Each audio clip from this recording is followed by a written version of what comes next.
Opened in 2013, Alton Towers' Smiler roller coaster set a world record for most inversions, and is one of the theme park's premier attractions. It is not only modern and advanced, but has decades of safety lessons built into the very foundation of its design. But shortly after introduction, it would see a horrific accident, bringing the safety of roller coasters the world over into doubt. The 2nd of June 2015, Staffordshire, England. It is midday at Alton Towers, one of, if not the best known and well-revered theme parks in the UK. One of its newest and most popular coasters, named the Smiler, has been operated for guests all day. Originally a private estate of the Earl of Shrewsbury, Alton Towers Resort was first opened in its current form in 1980, where it was developed from a humble public ground with some fairground-rides into a fully-fledged theme park inspired by Disneyland. Some of their most popular rides at the time include the Runaway Mine Train, Nemesis, Oblivion, Galactica, 13 and of course the Smiler. The Smiler is a steel roller coaster renowned for its combination of intense thrills and record-breaking features.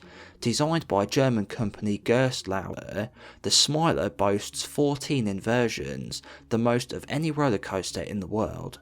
The ride's theme revolves around a twisted psychological experience designed to disorientate passengers, as they feel as if they are being pulled through a maze of mental confusion. Its distinctive smiling face logo and eerie hypnotic visual effects are designed to give riders a sensation of being trapped in a psychological maze. The Smiler is known for its high-speed drops and moments of intense G-forces as it flips riders upside down in rapid succession. In its second year of operation, the Smiler is not without incident and has seen a few minor mishaps. In May 2013, the ride experienced a shutdown during a preview event for celebrities and journalists, delaying its official opening. The train was stopped on the first hill with passengers stuck in their seats for 30 minutes until they could be evacuated. In June of the same year, a train would stall during a test run, and once again while carrying weighted dummies. In July, the ride would need to be stopped and 48 people evacuated when debris fell from a section of the track. Later the same month, it would be closed for 5 days after cracks were spotted forming around one of the supports. And in November, 4 people would suffer minor injuries after being hit by guide wheels which detached as the train ascended an incline. With these teething problems ironed out, the Smiler would go on to operate for over a year without any other noteworthy incidents, until the 2nd of June 2015. High winds in excess of speeds which can impede ride performance had occurred on the day of the 2nd of June. Currently, 4 trains are in operation on the ride and operators are about to add a 5th to increase capacity. However, after a warning appearing, the Smiler is temporarily closed and maintenance engineers are sent to investigate. Engineers send an empty train to test the ride, but it fails to complete the circuit and stalls out on the track, unbeknownst to the operators. The 5th train is added.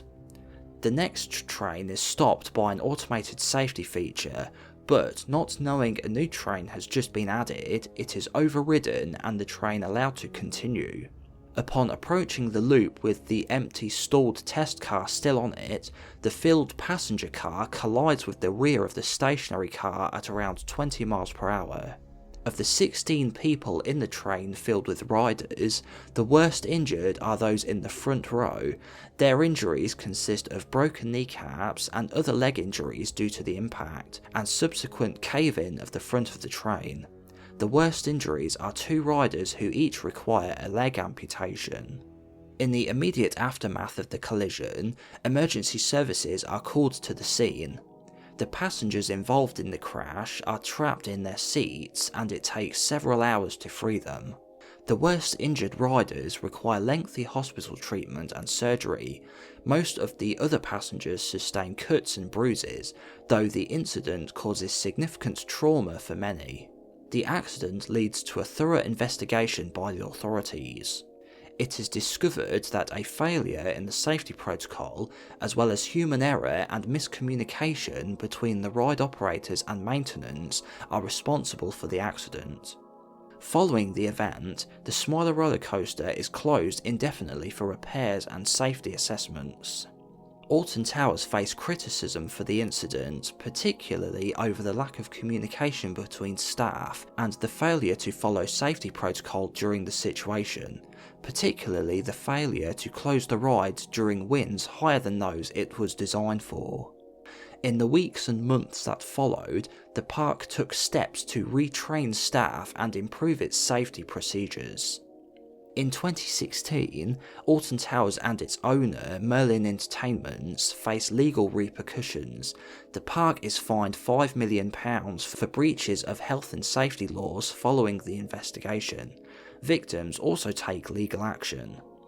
Two of the ride's engineers, who were involved in the maintenance of the coaster, also faced charges related to health and safety violations, but they are ultimately not convicted. After several months of investigations and improvements to the ride's safety systems, the Smiler reopens in March 2016 with new safety measures in place, including upgraded procedures for dealing with breakdowns and better communication protocols. The accident had a lasting effect on the perception of rollercoaster safety and led to increased scrutiny of theme park safety procedures across the industry. The park was also involved in providing support to the victims, both emotionally and financially.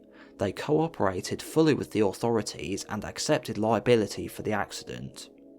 While the Smiler would reopen, the event remains a dark chapter in Alton Towers' history. If you enjoyed this mini documentary, give it a like rating for the time and effort I put into making it, and subscribe so you don't miss future uploads, and I'll see you in the next episode.